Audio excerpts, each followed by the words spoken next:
So what message is Beijing sending, really? Our Eunice Yoon is there covering the CEO summit where Cook appeared. She joins us now alongside Brian Sullivan, who has details on a newly announced multi-billion-dollar investment in China by Saudi Aramco. Welcome to both of you. Eunice, let's start with you. And what are you hearing?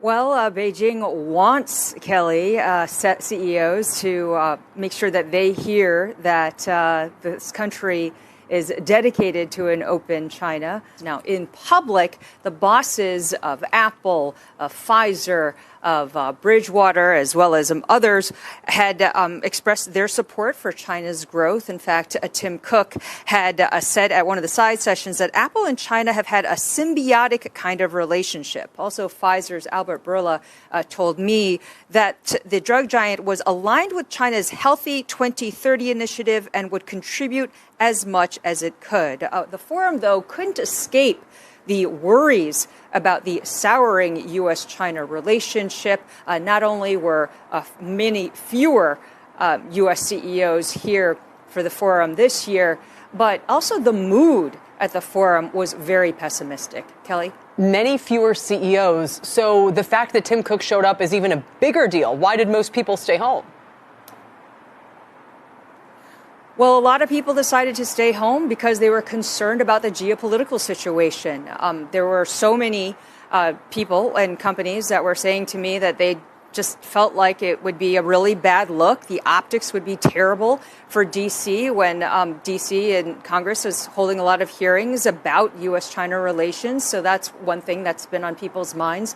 Also, the overall business climate is something that a lot of companies are worrying about and seeing as a risk. You mentioned the Minsk Group.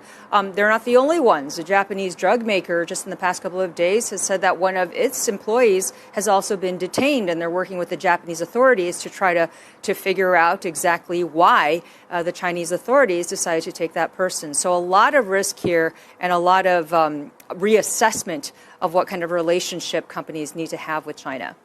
Very, very interesting, Eunice. Thanks. Our Eunice Yoon reporting.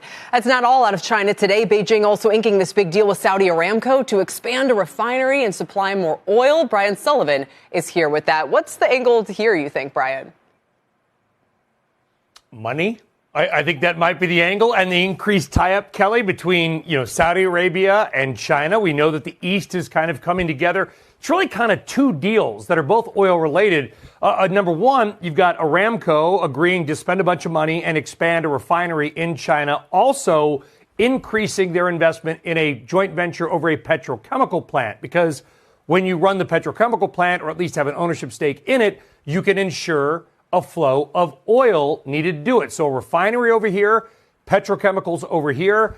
Looking at the numbers, Kelly, some analysis says this could be more than 1 million barrels extra per day of oil sold by Saudi Arabia into China. Of course, all this follows Xi Jinping's visit to the Kingdom of Saudi Arabia in December. Now, ironically, this Aramco deal may hurt Russia. Russia had been, even still, China's biggest oil supplier.